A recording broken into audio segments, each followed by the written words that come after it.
This video is to show the plumbing of the Daikin Altherma 3 hydro split unit of the indoor unit. So we have two at the bottom of the indoor unit. We have two plumbing points here, and one of them, this one on the right, is the flow in from the heat pump.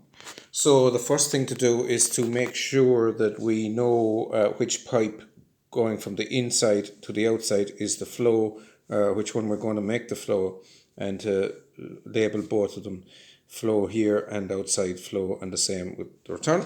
That's obvious, but just said I'd state it.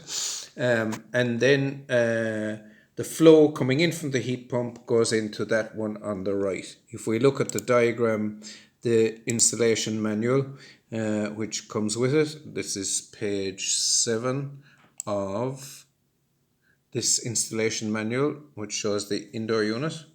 So just zip down to the page 7 again.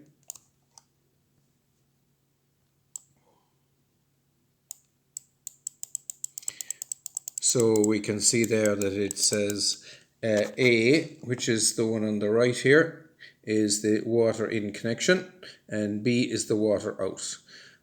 So those two valves you saw in the photo get put on here, and the pipes connect to the valves. And then on our diagram, when we come out of the so ignore, this is just a schematic. This actually, if you are following this for left and right, it's wrong, but that's not what it's for. This shows the in and the out. And then it goes after the buffer tank, and when it comes out of the buffer tank, it goes to the 3-port valve. So I'm going to show the 3-port valve now. This is the 3-port valve. It's got three 1-inch female connections, so it takes 311 or something like that. So we can have the flow that comes from the buffer tank going into either this left one or this right one, but not in here. I've a separate video on this 3-port valve, so you can watch that first as well. And then the other side of the 3-port valve,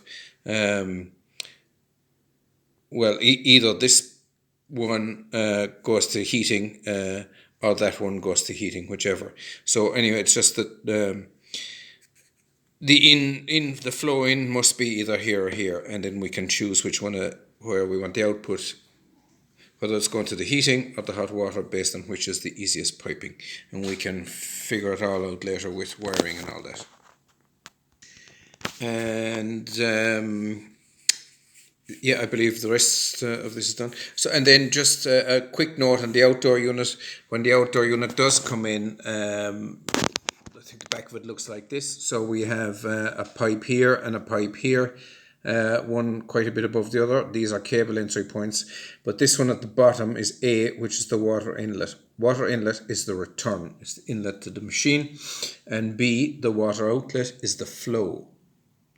So it's outlet from the machine. So that's the rest of the plumbing on this indoor unit.